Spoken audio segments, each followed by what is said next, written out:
let's get to now our takeaways from the game itself. And last night, I was thinking to myself, I was prepping for the show, and I wanted to think of an angle to kind of take on this. And I wanted to start with probably what was the most impressive part of what Dan's been doing over the last 16 games. Because for people that don't know, over the last 16 games, the Lions were 13-3. That's dating back to last year. But you know what's, really important? And Sam, you mentioned this earlier, or last week rather, that this game would decide seeding in the NFC because where the Bucs were and where the Lions were. It was a big game. I mean, despite what I think about Baker and the Bucs, I mean, still, it was a big game. Sure. Because we mentioned it. If they were to lose, the Bucs go to 4-1, Lions drop to 4-2. Now seeding looks a little differently. But guess what? Great teams like the Detroit Lions, they can win on the road. And you know what helps? When the Eagles, the Seahawks, and the 49ers lose, it helps. It helps for the NFC. But here's what's even more significant about what the Lions have been doing over the last 16 games, and I'll tell you what it is. They're 13-3, but they're 7-1 in that stretch on the road, 85.7 winning percentage. I also mentioned how this is a new era for Detroit Lions football. I wasn't lying. The Lions, as a franchise, have a winning percentage of 36% on the road all time. They never have. Now, to bring up examples, the 49ers, great organization, they have a winning percentage on the road of 48% in their entire franchise lifetime. You know what the Browns have? 43%. They're higher than the Lions, their ability to win on the road. That's how bad it's been in Detroit, on the road. And you go through Dan's first year, Lions didn't win a game on the road. You look at where they're at now. Guys are 7-1 over the last 8 road games. And they're undefeated this season, 3-0 on the road. And that's significant. You know why? Because the average age on this team is 25.7. That is the 10th youngest roster, tied with the Bears and Giants. Lucas, how are those two teams doing? Checking in with you. You see the Giants last night? Was Tyrod Taylor low-key? Made Daniel Jones. But you get the point, though. And then the Bears, we saw them as well, yeah. But they're tied with those two teams for the average age on the roster, meaning they're a young roster. Now, you have Jared Goff at quarterback, which we'll get to because he is the big reason this team is winning because Bears have Justin Fields, who got hurt yesterday, and then, of course, Daniel Jones, who stinks. So, context. But still, the roster is super, super young.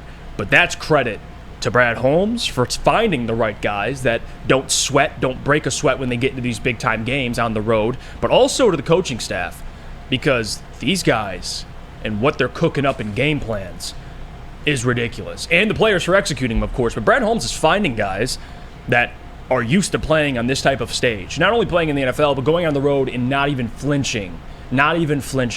And that's significant. One of the biggest things, when you think about, it's a new era for Detroit Lions football. And when I say that, what that means is it's a new era. Like this team, at least what they've been doing over the last 16 games, they're winning on the road, Sam. Mm-hmm. And we bring up postseason. Even my expectation for this season was to win a playoff game, and then whatever happens after that, I'm playing with house money. If you're winning like this on the road, Sam, you'll host a playoff game because you're going to win the division. But if you have to travel, if you don't win that NFC, how they win football games travels.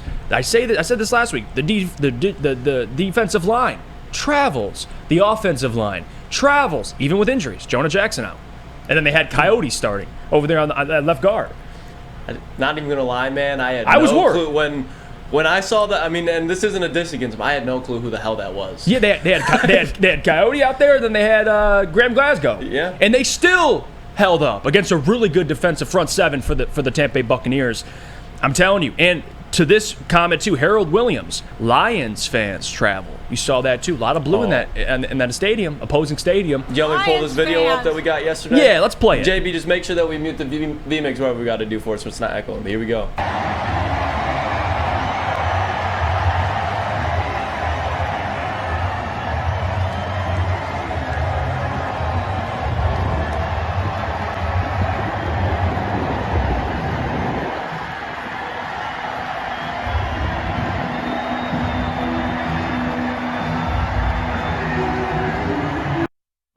I'm telling you, the way this team delivers, Sam, you could see it. It's not just, winning, but it's how they're winning.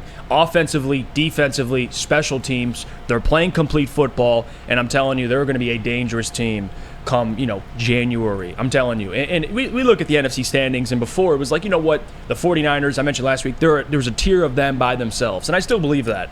But the other tier, I told you about the Eagles. Smell something fishy with the Eagles. Mm-hmm. And there's still question marks. I know they're the Eagles. It's one loss. I don't know what it is. And the more you watch the Eagles, it just doesn't feel like last year. The 49ers, though, damn good football team. Of course, Jake Moody, shout out to Neil Rule, by the way. You'd rather take him than Hendon Hooker. How'd that work out? But anyway, though, moving on. This team is even better than what we thought. And they're one of the better teams in the NFL, period. And they're better than your Chiefs, I'll tell you that.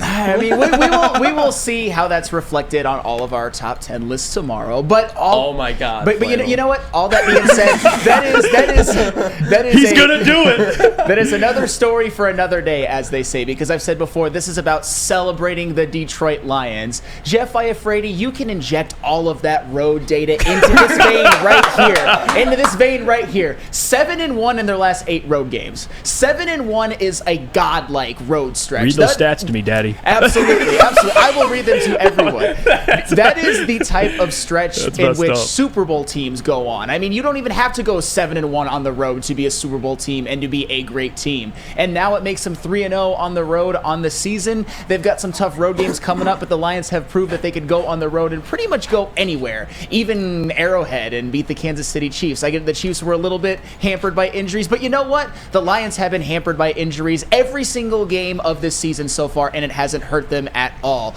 More on that later. Speaking of streaks in which the Detroit Lions are currently on, you mentioned the 7-1 road stretch that the Lions are on. How about the fact that the Detroit Lions have won 4 games in a row, all of them by double digits? Ooh. These games aren't even competitive in the fourth quarter. I mean, at these watch parties, the ones they've been able to go to, I'm just chilling by the fourth quarter. It's usually like a little angst in the first half. Third quarter comes around, the Lions don't really score on offense, but they're just dominating the other team defensively. And then in the fourth quarter, they light it right back up again. And it never really, even yesterday, I know some people kind of had a little bit of anxiety at some points in the game, but I pretty much knew, and I'm not trying to sound like a prophet or anything, because a lot can happen in an NFL game. Right after that touchdown from Jared Goff to Amon-Ra St. Brown, sprung open by one of the greatest blocks I've ever seen by Craig Reynolds, by the way, I pretty much knew at that point that the Lions kind of had this one under control, and they never really relinquished control the rest of the game. And you know what's funny about that 4-game stretch in which the Lions have won 4 in a row by double digits? The 2022 Kansas City Chiefs, they didn't do that. The 2021 Los Angeles Rams, they didn't have such a streak. The 2020 Tampa Bay Buccaneers, they didn't have a streak like that. The 2019 Kansas City Chiefs, they didn't have a streak like that. And the 2018 New England Patriots, they did not have a streak like that. They certainly did not. Do you know what those teams had in common? Super Bowl! Jeff Iafrate's got the miniature version of it right now. Those were Super Bowl teams that did not have as dominant of a 4-game stretch as the Detroit Lions are currently on. And that's the thing. It's not just that the Lions are beating teams, they are destroying them. They are killing their will. These games aren't close in the fourth quarter. I know I just said it, but it's like we're just relaxing. We're just hanging out. We're not on the edge of our seats at the end of the game. And you know what I thought? While we're kind of talking about this game, I want to get to something on the field that I thought was one of the biggest differences, and I take a lot of pleasure in saying this. To me, the biggest difference in this game was that our quarterback is Jared Goff, and the Tampa Bay Buccaneers quarterback is Baker Mayfield. Because you know what those teams also had in common yesterday? They couldn't run the ball. The Buccaneers couldn't run the ball. No opponent's ever able to run the ball against the Detroit Lions. But do you know who else couldn't run the ball, to be fair? The Detroit Lions. After David Montgomery was out, it was pretty much a combination of Craig Reynolds and Devine Ozigbo. I'm not going to lie. I didn't know who that was either before the game. I'm like, this guy's getting carries. But still, neither of them could run the ball. The Tampa Bay Buccaneers actually outrushed the Detroit Lions. But that was a game in which Jared Goff, he had one of the best games I've ever seen him play. Even though they only scored 20 points, it was just the way that he was impacting the game despite having no running game was incredible. Goff, 30 of 44, 353, 2 touchdowns, 0 interceptions.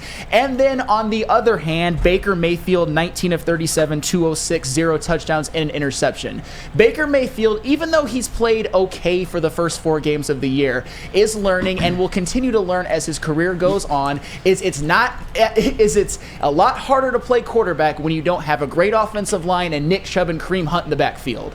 And now he has no running game, which means that defenses don't really have to be honest when he goes into play action. And the Lions just pretty much stuffed every single thing that they did that day. Just a wonderful, I mean, when the Lions lose and they beat Baker Mayfield, best day ever for me. You know what's significant about Jared Thomas Goff?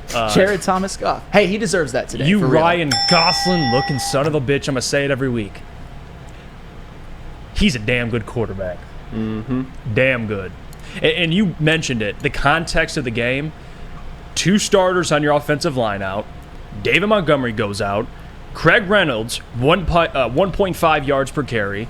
Ozigbo, 1.7 yards per carry. No run game, no problem. Jared Goff, 30 for 44, 350-plus yards and 2 TDs. Clean game, no picks. And I brought up yesterday on the pregame show, Jared's career playing the Bucs. In every game he's played the Bucs, he's had at least 2 interceptions. 0 yesterday. Yeah, one of them. We talk about the growth of Jared Goff.